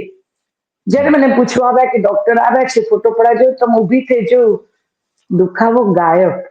વાહ વાહ. અને આખા ફિલ્મનું શૂટિંગ કર્યું, આખા ફિલ્મનું શૂટિંગ કર્યું. ઘરે આવ્યા પછી 2-4 દિવસ પછી પડખું ફરતી હતી તો આ કરીને રાડ પડી. એટલે આવો જાદુકર જેની જોડે હોય એની ખોટ કેવી રીતે પડે? Right right right right. હવે મને આપણે પાછા તમારા નાટક અને ફિલ્મની દુનિયા તરફ પાછા આવીએ. એવું ક્યારેય બન્યું કે ભાભીની જાની પાસે કામની ખોટ પડી અને કામ નથી, હવે શું? એવા કોઈ સંઘર્ષના દિવસો આવ્યા? ક્યારેય નહીં. ખાલી કોરોનાના 2 વર્ષ કે જ્યારે કોઈની પાસે કામ નહોતું, બધા ઘરમાં બેઠા હતા. પણ ફરી પાછી એ જ વાત આવશે કે એને મનની સ્થિતિ એવી કરી આપી હતી કે મારે મારી એફડી તોડાવવી પડી હતી. ટુ બી વેરી ઓનેસ્ટ, કારણ કે હું બેઝિકલી સ્વભાવે થોડી ફતંદી વાળી છું. મારે પૈસા પેમેન્ટ આવે ને એ પેલા જવાનો વહીવટ થઈ ગયો એ મારો. આ અહીંયા જશે, અહીંયા આમ, એટલે પાસે બહુ રાખવું નહીં. પણ પછી બેનને વઢીને કરાવ્યું તો થોડીક નાનકડી 2-4 એફડી કરી હોય એ તોડાવી. પેલાની ભાભીને તો રાડા રાડ ને એકદમ સ્ટ્રેસ ને તકલીફ ને પૈસા નથી ને કામ નથી ને શું કરીશું ને ઘર કેમ ચલાવવાનું. ભાઈ 2 ભાઈ છે, નાના કરે છે નાનું નાનું કામ, પણ એની જવાબદારી સ્વેચ્છાએ લીધી છે કે હું પણ તમને સંભાળીશ, એટલે એમને પણ સાચવવાના. એટલે થોડુંક અઘરું પડતું હતું. પણ આને કોરોના દરમિયાન એક એવી સ્થિતિમાં મૂકી વિજયભાઈ, આવી રીતે કે 5,000 કરોડ આવે કે 5,000 રૂપિયા આવે, મનની સ્થિતિ સમરે, કોઈ ફેર ન પડે. અને એની અંદર એને મને અંદરની યાત્રા કરાવી. આ એટલે કેવું જરૂર છે કારણ કે આ સત્ય છે કે 2 વર્ષમાં હવે આપણે મૂળ તો માણસ, ભૂખ્યા માણસ, એક્ટર એટલે આપણને ઓડિયન્સ જોઈએ. તો શરૂઆતમાં હું બ્રેકફાસ્ટ કરવા બેસું ત્યારે આવી રીતે સ્ટેન્ડમાં કેમ છો, ગુડ મોર્નિંગ, મજામાં, ચલો ચા પીવા, આવું બધું કરતી. ઘરના આ ખૂણે કરું, પેલે ખૂણે કરું. પછી મારે ત્યાં અહીંયા મચાન જેવું બનાવ્યું છે, ત્યાં બેસીને કેમ છો, શું છે, બધા જે એફબી પર લાઈવ થતી. એ થતા એ ખબર નહીં ક્યાંથી સત્સંગ નીકળ્યો કે કોઈ પણ વાતો કરી, કોઈ કઈ પૂછ્યું હોય, કઈ બોલ્યું, એનો જવાબ આપું, પણ અંતે કોઈક એવી જ વાત થાય કે જ્યાં એની વાત હોય. હું તો ઠોઠ છું, ગીતા નથી વાંચી, નથી ભાગવત વાંચી, નથી રામાયણ વાંચી, કારણ કે વાંચવાની એ ચોર. વાંચવાનો જે એક શોખ હતો એ માણસોના ચહેરા, ઇટ વોઝ પેઇનફુલ, પણ પછી વાંચવાનું બંધ કરી દીધું. પણ હવે એ નતું વાંચ્યું અને રોજ જ સત્સંગ થાય. 30 મિનિટથી શરૂ થવું, 40, 50 ને 60 મિનિટ સુધી. એમાં એક બેન હતા, ગીનાબેન પારેખ કરીને, વલસાડના. એ બેન સાહિત્યના માણસ. તો મને કે બેન આપણે આ ચેનલ બનાવીએ. પછી મેં એમનો નંબર માંગ્યો ઇનબોક્સમાં, અને પછી એમને મેં વાત કરી કે બેન, તમે મને એક્ટર તરીકે જોતા હશો, ખૂબ અભિભૂત થઈને તમે કહો છો કે બેન આ ચેનલ બનાવો. બેન, આ તો પરમાત્માનો ચમત્કાર છે કે હું સફળ એક્ટર છું, જેની મને જ ખબર છે. તમે સ્વીકારો ન સ્વીકારો તમારી વાત છે. હું કોઈ એવી તજજ્ઞ નથી, એટલી નોલેજ વાળી નથી. આ કૃપા વર્ષે અને હું મોજમાં રહું, આ સત્ય છે. પણ કે તમને વાંધો ના હોય તો આ સત્સંગની આપણે ચેનલ બનાવીને બધું કરો. એ તો ઘરનું નામ છે પરમ, શંભુનું ઘર છે એનું નામ પરમ છે. એટલે ઝરૂખા જેવા બેસી તો પરમ ઝરૂખે નામની એક યુટ્યુબ ચેનલ એમને બનાવી અને ચાલુ કરી.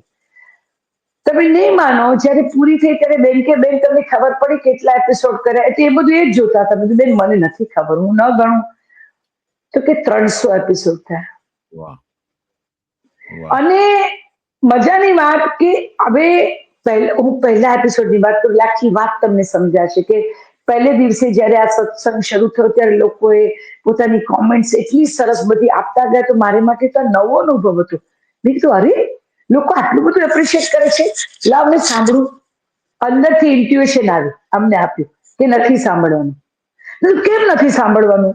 આટલું બધું લોકો વખાણે છે તો સાંભળવા દો ને. કરીને ઉપરવટ જઈને મેં સાંભળ્યું. સાંભળ્યા પછી મને એમ થયું, અરે મેં આટલું સરસ કીધું. તમે નહીં માનો, ફરી પાછું ઇન્ટ્યુએશન થયું કે એટલે જ ના પાડી હતી કે આમાં તમારું કંઈ નથી, આમાં તમારું કોઈ એફર્ટ્સ નથી, તમારું કોઈ જ્ઞાન નથી, તમારું કંઈ નથી. You are mediator only. આ બાજુ પાણી છે, આ બાજુ બંજર છે, તમે એક પાઇપનો ટુકડો માત્ર છો, તમારું બીજું કોઈ વજૂદ નથી, પણ તમે વાલા છો એટલે તમારા થકી આ થયું. બાકી આમાં તમારું કોઈ પ્રદાન નથી. પહેલા જ એપિસોડમાં એમને મને બરાબર સમજાવી દીધી હતી કે ભાવની જાની, આમ ધરતી પર જ રહો, આ કૃપા જે થાય છે એ તમારા દ્વારા વહે છે, બાકી તમારું આમાં કંઈ નથી. એટલે એ સમજાઈ ગયું હતું. એટલે એમાં પછી તો તમે અત્યાર સુધીમાં અનેક ફિલ્મો, નાટકો કર્યા. સૌથી ગમતું પાત્ર, ઘણા બધા પાત્રો કર્યા હશે તમે, સૌથી ગમતું પાત્ર કયું? મને આમ તો જો કે બધા જ પાત્રો બહુ ગમે, જેના બધાના પ્રેમમાં પડ્યો એટલે બધા ગમે. પણ મને જે પાત્ર રાતની ઊંઘ હરામ કરી દે એ મને બહુ ગમે, કે જ્યાં મારે એકડેકથી ઘૂંટવાનું હોય. એવું નહીં કે ભાઈ મારા આઉટલુક છે એની સાથે જાય છે એટલે 50% મળી ગયા, ડાયલોગ છે આ તો ગુજરાતી ભાષા જાણીએ છીએ એટલે આપણને આવડે છે, એવું નહીં. પણ જે મને નથી આવડતું, કે જે મારે માટે એકડેકથી શરૂ કરવાનું છે, એવું એક ફિલ્મ હતું ઢોલો મારા મલકનો. ઓકે.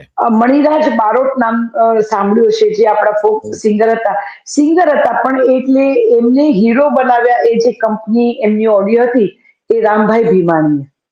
તો એની અંદર મારી સામે આપણે શું કહેવાય, અરવિંદ રાઠોડ હતા. મને 2 રોલ હતા એમાં. એક સેકન્ડ હિરોઈન હતો જે થોડો ગ્લેમરસ હતો, ડાન્સ હતો ને ગીત હતું ને એવું હતું. એટલે મારા પ્રોડ્યુસરે કીધું કે 2 છે ચોઈસ, એક સેકન્ડ હિરોઈનની ને એક દેવી પૂજક બેનની. તો મેં એમને કીધું કે હું દેવી પૂજકનો રોલ કરીશ. તો કે બેન એમાં બોલી, મેં કીધું તો કરશું ને? તો કે તમારી સામે અરવિંદ રાઠોડ છે. મેં તો શું, એ કે આગલા એક પિક્ચરમાં જમના જુગારી તરીકે એમને એવોર્ડ લીધો છે આવા રોલમાં, તમને આવડતું નથી. મેં કીધું કઈ વાંધો નહીં, કેમ કે આજ તો છે આપણી જાતને લલકારવા માટે કે ભાભી જાની કેટલા પાણીમાં છો બતાવો હવે. ને મને જ્યારે જ્યારે કોઈ સિનિયર સામે આવે ને ત્યારે મને ચાનક ચડે. મને એમ થાય કે મારી જાતને લલકારું, બેન કેટલા પાણીમાં છે અહીંયા બતાવ તો ખબર પડે. એટલે પછી થયું એવું કે 1 મહિનો બાકી હતો અને કાકા ચાલે વાંકાથી લોકો અમદાવાદમાં ઓળખતા હતા મને. મારી પાસે કાઇનેટિક હતું બ્લેક કલરનું. એટલે હું માથે મોઢે બધું બાંધી અને દિલ્હી દરવાજા બહાર પહેલા બરણીવાળાની બજાર છે, ભરાય છે, ત્યાં ક્યારેક આ છેડે, ક્યારેક પેલે છેડે, ક્યારેક વચ્ચે આ બહેનોને ઓબ્ઝર્વ કરવા લગભગ 20 દિવસ સળંગ ગઈ હતી. 2 દિવસ પડ્યા છે આમ તેમ, પણ 20 દિવસ.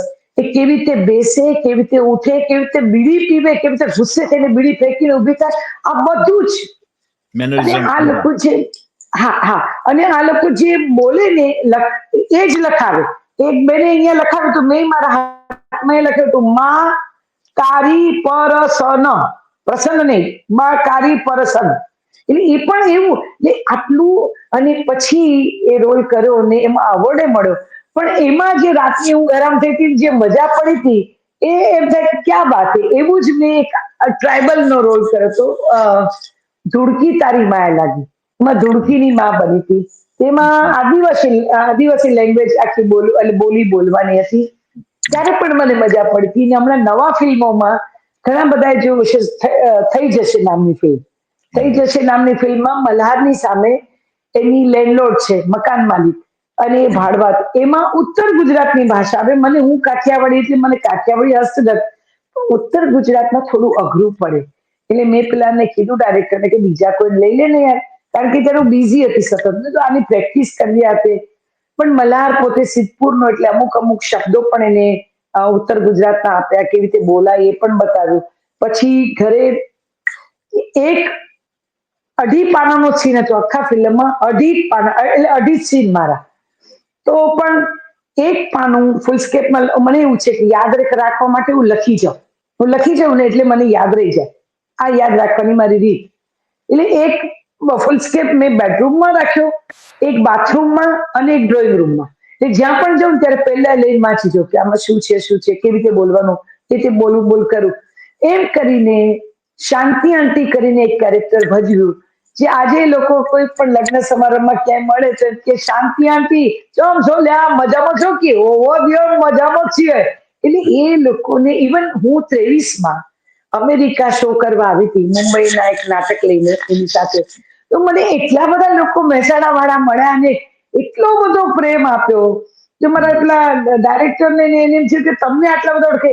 તો આમાં તો થઈ જશે. કેટલી વાર જોયું ખબર છે તમને? 25 વાર જોયો છે. રોડે મને ટેડી કે અમને તો બહુ મજા પડે. એટલે આ પ્રેમ બહાર નીકળો ત્યારે ખબર પડે કે આ લોકો તમને કેટલો, એટલે આ છે ને, તમે ઓતપ્રોત થઈ જાવ ને બની જાવ ને, દર્શકો તમને માથે બેસાડે છે. મારો અનુભવ છે. હવે મને પ્રશ્ન એ થાય ભાવિનીબેન કે આપણે સંઘર્ષની વાત કરી, તમારા લલકારોની વાત કરી, તમારા પડકારોની વાત કરી. હવે એવો કોઈ પાત્ર આપના આ કરિયર દરમિયાન આવ્યું કે જેણે તમને ભાવનાત્મક એવો કોઈ અનુભવ કરાવ્યો હોય, ઇમોશનલ સેન્સેશનલ? મેં એક ફિલ્મ કરી હતી, લવ યુ બા. લવ યુ બા કરીને એક ફિલ્મ આવી હતી. અને રાજુભાઈ પટેલ એના ડિરેક્ટર હતા. અને એમાં એક બાની વાત એવી કે છોકરીના હંમેશા બાને ને છોકરાને બહુ પ્રેમ ભાવ હોય. દાદી સાથે છોકરાઓ બહુ એટેચ હોય.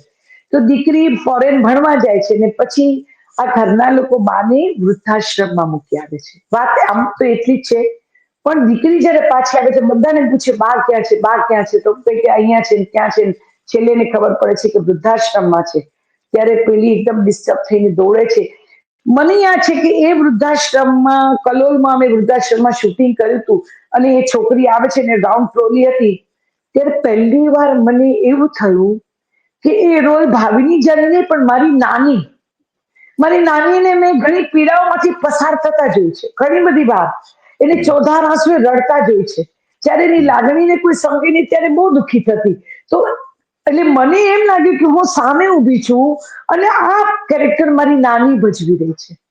એના જ બધા શબ્દો, એની જ બધો લહેજો, એની જ બધી વાત.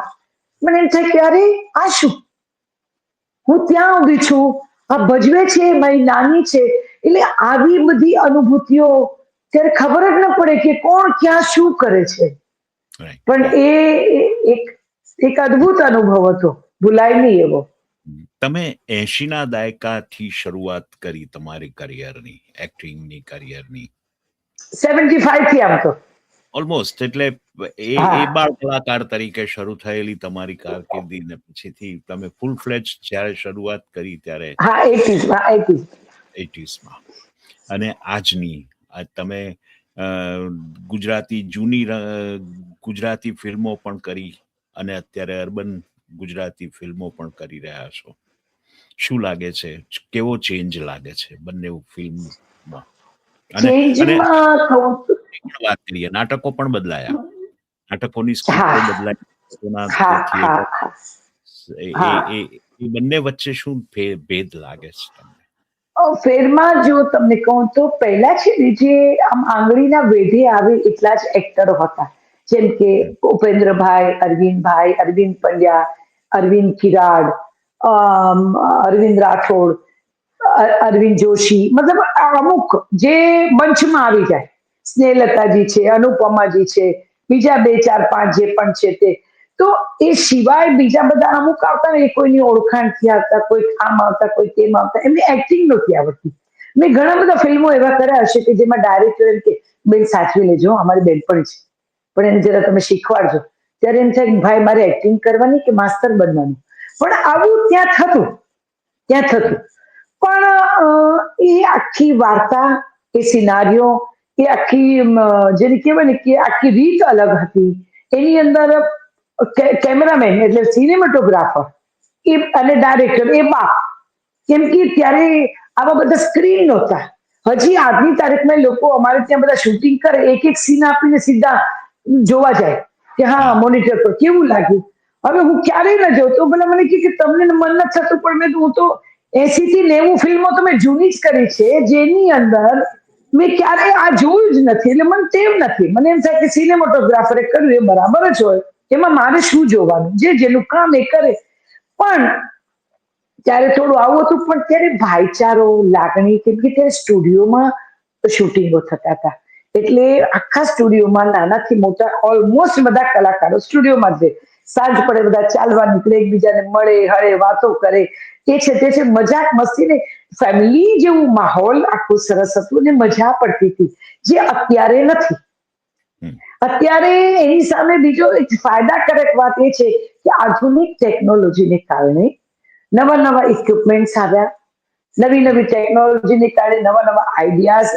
અચ્છા, સ્ક્રિપ્ટ લખનારા બધા બ્રિલિયન્ટ છે આજકાલ. બહુ સાચું કહું એ તો કહેવું પડશે કે ત્યારે પેલું આપણે જૂની વાર્તાઓને આપણા જે ઇતિહાસો હતા એમાંથી ક્યારે બહાર ના નીકળ્યા. ત્યારે અત્યારે લેમેનની વાત છે, તમારી મારી આપણી વાત છે, કોઈના જીવનમાં બનેલી વાત છે. કોઈક આજે કાલે જ મેં એક ફિલ્મ જોઈ જેનું નામ છે પાર્થિવ. હવે આખી સસ્પેન્સ થ્રિલર, મર્ડર મિસ્ટ્રી, તમને ખબર જ ન પડે કે આ સામે શું ચાલી રહ્યું છે.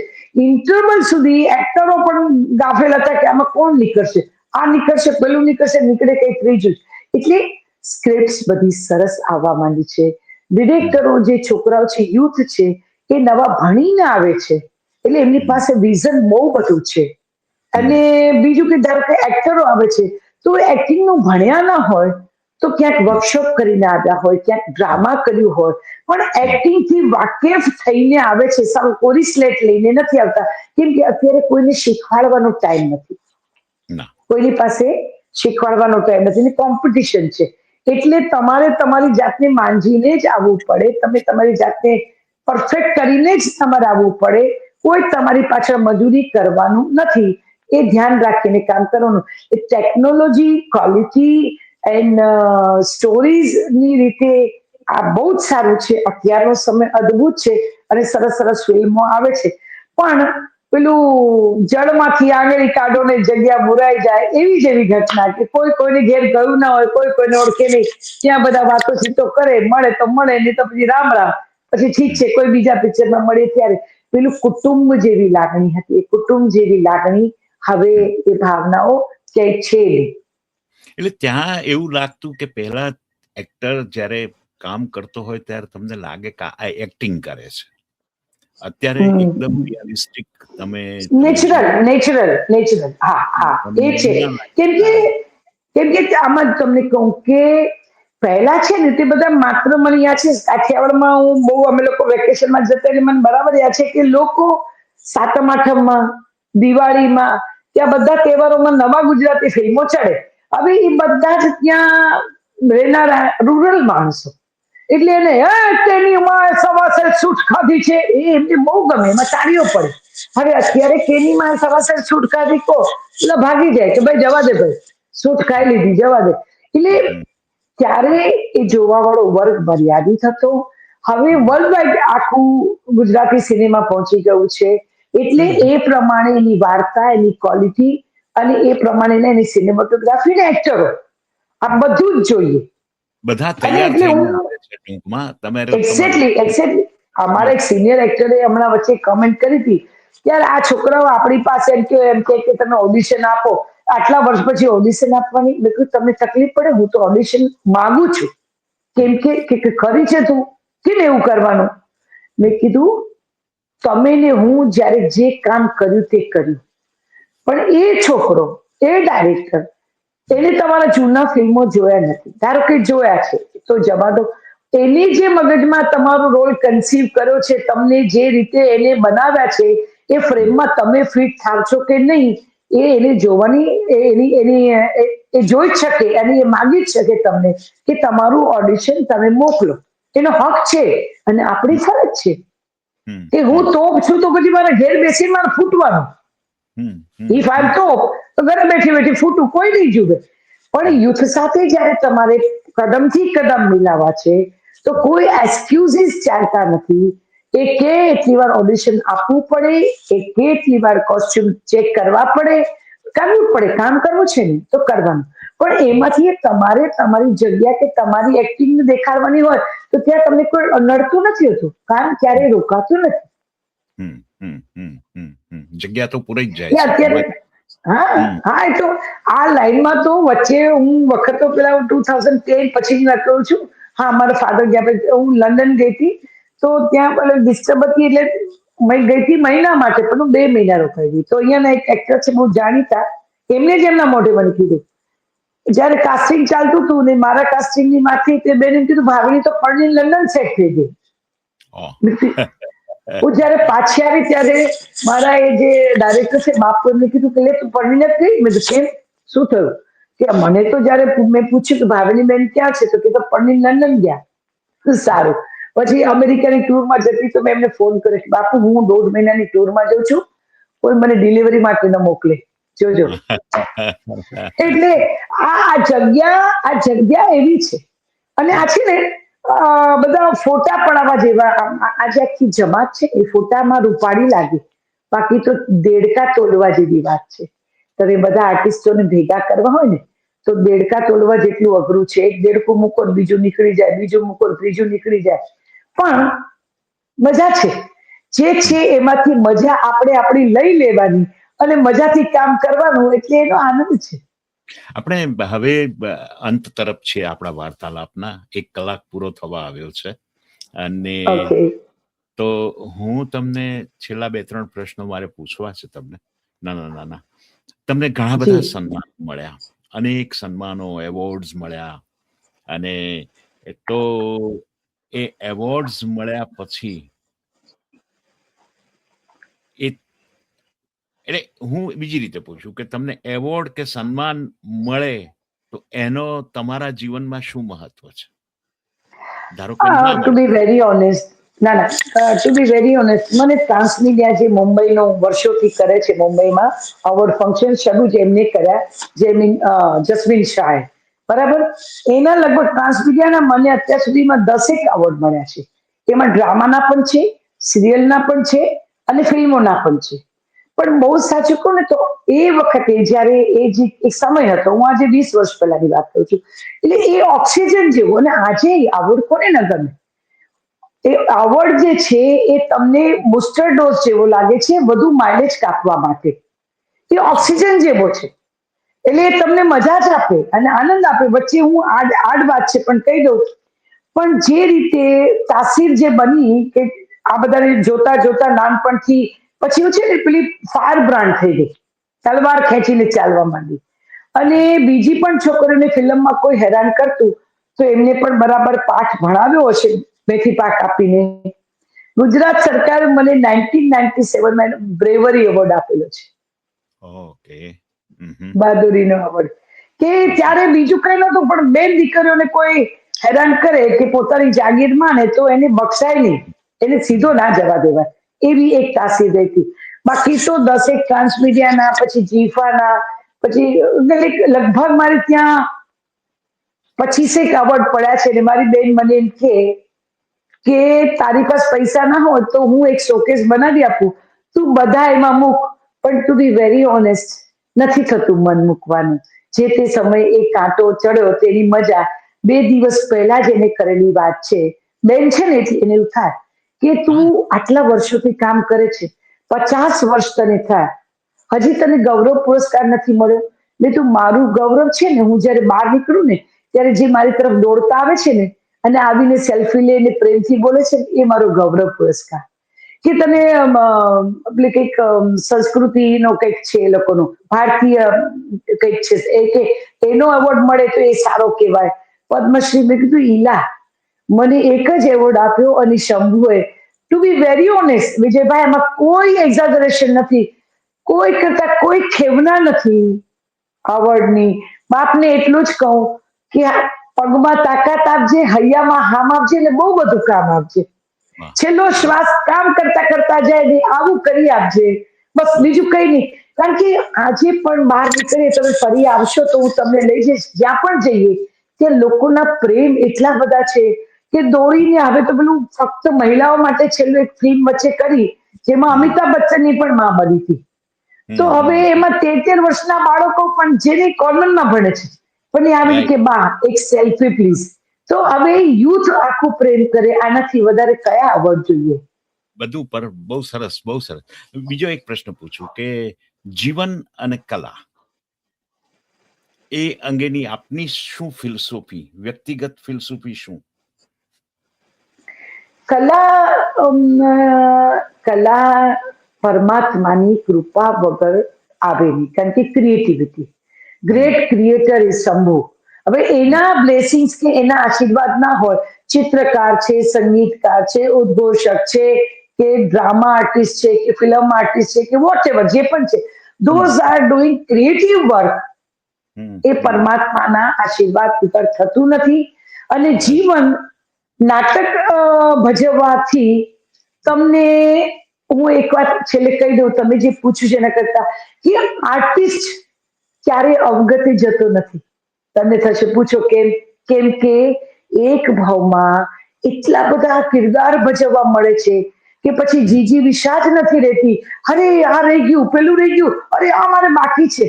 બધું એક જ ભાવમાં પૂરું થઈ જાય એટલે એની સદગતિ કન્ફર્મ હોય કે બધું જીવી લીધું, બધું જ માણી લીધું. ચોર થઈ ગયો, પોલીસ થઈ ગયો, વકીલ થઈ ગયો, અસીલ થઈ ગયો, બધું બધું બધું બધું. એટલે હવે સારું લાગે ને. હાજી. હવે 50 વર્ષ તમે આ કારકિર્દી એટલે આ કરિયરમાં કાઢ્યા, તમે એક્ટિંગના ફિલ્ડમાં પાછા જી. વળીને આજે જુઓ છો તો જીવન કેવું લાગે છે? મને માત્ર શંભુના બ્લેસિંગ્સ જ દેખાય છે, બીજું કઈ નથી દેખાતું, ટુ બી વેરી ઓનેસ્ટ. કે આ ન હોત તો ક્યાંય ન હોત. એ રાઈટ, ન રાઈટ. હોત ને, એને આંગળી પકડી છે મારી, એને આંગળી પકડી છે, એને આંગળી ન પકડીએ તો ક્યાંય ન હોત. જે પણ છે, કેમ કે એ નટરાજ છે અને અમે એના નટ છીએ. નટરાજની આગળ નીત નવા વેશ ભજવીને એને ખુશ કરીએ, એ ખુશ થાય અને અમને આગળ ધપાવે. આ સત્ય. પણ બીજી મજાની એક વાત કેવી છે મને પૂરું કરતા પહેલા, કે એને જ કીધું કે જે મને સમજાવ્યું કે સાચો કલાકાર જ્યારે હોય એને ઈગો કે અહમ ન આવે. તો મેં પૂછ્યું હતું કે કેમ બાપ? આપણે એમ થાય કે આપણે કઈ છીએ, તો કે ના, જ્યારે કરન્સી, કોઈ કરન્સી હોય તે પહેલી બેંકમાંથી, રિઝર્વ બેંકમાંથી આવે તો કડકડ કડકડ અવાજ કરે. એ નોટને તમે આમ કરો તો એને કડકડ કડકડ અવાજ આવે. પણ એ જ નોટને તમે 200 વાર પડીકું વાળો તો એ છેલ્લે ચૂરો થઈ જાય. તો આજે મારી સ્થિતિ તમે જુઓ તો ભાવિની જાનીનો આઈ માય કે વોટ એ ચૂરો થઈ ગયો છે. એટલે અહંકાર ક્યાંય એટલે નથી રહ્યો, કારણ કે ભરભર ભૂકો થઈ ગયો. એ 200 ફિલ્મમાં કામ કરીને 200 વાર એ કરન્સીનું પડીકું વળ્યું, અંતે ચૂર ચૂર થઈ ગયું. એટલે કોઈ બોલાવે તો ઠીક, ન બોલાવે ઠીક, અવોર્ડ આપે તો ઠીક, ન આપે તો ઠીક, બધું પરમાત્માની કૃપા. અને મારા ખાસ દર્શકો, વાહ. મારો એવોર્ડ મારા દર્શકો, મારો શ્વાસ મારા દર્શકો, એમની વહાને કારણે મારા પગમાં જોમ આવે, મારા હૃદયમાં હામ આવે અને નીત નવા રોલ કરવા પ્રેરાવ, મારા દર્શકો મારી મૂડી છે. Right, right, right, right. અને છેલ્લો એક પ્રશ્ન નાનકડો કે ભાવિની જાનીએ પોતાની જિંદગીની વાત એક જ વાક્યમાં કહેવી હોય કે લખવી હોય તો શું કે? કેવું જીવન? આમ તો જુગાડ જેવું લાગે છે, જુગાડ. હંમેશા બંધમાં રમી, બંધબાજીએ રમી અને હંમેશા 3 એકા, એટલે 3 એકા જરૂરી નહીં પણ બંધબાજી જ રમી. કોઈ દિવસ ગણતરી વિચાર કરીને આમાંથી આ મળશે આનાથી આ મળશે નહીં. બંધબાજીનું માણસ, વાહ, વાહ, વાહ. જુગાડી. તો ભાવિની બેન, ખૂબ મજા આવી તમારી સાથે વાતો કરીને. તમારા જીવનની આ કહાની તમારા શબ્દોમાં અને તમારા અવાજમાં મારા શ્રોતાઓ સુધી પહોંચી. ખૂબ મારા શ્રોતાઓને પણ ગમશે અને મને પણ ખૂબ આનંદ થયો. તમે મારું આમંત્રણ સ્વીકારીને મારા શોમાં આવ્યા. તમારો ખૂબ અરે ખૂબ અરે ખૂબ અરે, આભાર તો તમારું માનવાનું વિજયભાઈ, કે ત્યાં બેઠેલા અમારા દર્શકો જે અમને બહુ ચાહે છે ત્યાં સુધી તમે પહોંચાડવા માટે માધ્યમ બન્યા, તમે અમને ત્યાં સુધી લઈ જઈ રહ્યા છો. તમને સેલ્યુટ ને તમારો આભાર કે તમે ત્યાં સુધી લઈ જશો. બાકી અમે આ બધાને, તમારા જે આખા જે સાંભળનારા અને જોનારા વર્તુળ છે આખું આટલું બધું આખા યુએસમાં, તો એ તો મને ક્યાં મળવાનું ને ક્યાં હું કોને મળવા જવાની. તો thank you so very much તમને, કે તમે આ લાભો ને ઓપોર્ચ્યુનિટી આપી, કે મારા વાલાઓને બધાને મળવાનો મને મોકો મળ્યો. અને તમે જે રીતે પ્રેમ કરતા આવ્યા છો ને સાહેબ, આ મારા દર્શકોને કહેવાનું કે વાલીડાઓ, તમે જે રીતે પ્રેમ કરો છો ને એ રીતે વાહ, કરતા રહેજો. શંભુ વાહ, કૃપા, ફરી એકવાર કહું કે રેડિયોમાં જે અવાજ ક્યાંય ન ચાલ્યો, એ અવાજ આજે યુનિક થઈ ગયો. કોઈક લોકો ઊંધી ફરીને આમ વાત કરતી હોઉં તો આવી કે અવાજ પરથી ખબર પડી કે તમે છો. આ છેલ્લે એટલે કહું છું કે શંભુ મારો પણ છે, તમારો પણ છે, આપણા બધાનો છે. થોડાક right. નજીક જઈશું ને ત્યાં બધી અનુભૂતિ તમને પણ થશે. એકવાર હમ, પ્રયત્ન તો કરજો. વાહ, thank you, thank you, thank you. મિત્રો, આજનો આ અંક અહીં પૂર્ણ થાય છે. પણ ભાવિની બેન સાથેની આ વાતચીત માત્ર એક કલાકારની કહાની નથી રહી. એ તો એક એવી યાત્રા બની ગઈ જ્યાં સમય, અનુભવ અને સંવેદના એક સાથે શ્વાસ લેવા લાગ્યા. 50 વર્ષથી વધુ સમયથી તેમણે વિવિધ પાત્રોનો અભિનય જ માત્ર નથી કર્યો, તેમણે એ પાત્રોને આત્મસાત કર્યા છે, સમજ્યા છે અને મંચ પર કે સિનેમાને પડદે આબેહૂબ જીવ્યા છે. અને કદાચ એ જ કારણ છે કે તેમની અભિવ્યક્તિમાં અતિરેક નહીં, પરંતુ સાહજિકતા દેખાય છે. માત્ર સત્ય દેખાય છે. ભાવિની જાની જાણે છે કે લોકપ્રિયતા ક્ષણિક હોઈ શકે, પણ સન્માન લાંબો સમય ટકે છે. અને એ સન્માન મળે છે નિષ્ઠા, શિસ્ત અને સખત મહેનતથી. તેમના શબ્દોમાં સત્યનો રણકો છે અને અભિનયમાં આત્મવિશ્વાસ. અને એ આવે છે અનુભવથી, નહીં કે સમયથી. ભાવિનીબેન, આપનો દિલથી આભાર કે તમે તમારી અભિનય યાત્રા, જીવન યાત્રા, તમારા સંઘર્ષ અને તમારી સંવેદનાઓ આજે અમારી સાથે વહેંચી છે. મિત્રો, ફરી એકવાર આપણે અનુભવી લીધું કે જીવન એક મંચ છે અને જે સાચી રીતે જીવે છે એ જ સાચો કલાકાર બને છે. અને એ જ આખરી નોટ સાથે આ અંકનું હું સમાપન કરીશ. દોસ્તો, હું વિજય ઠક્કર, આપનો હોસ્ટ, હવે વિદાય લઈશ, પણ એક વાયદા સાથે કે ફરી મળીએ છીએ આવતા સપ્તાહે એક નવી કહાની સાથે, નવા અવાજમાં. કારણ દરેક જીવનની હોય છે પોતાની મેરી કહાની. નમસ્કાર.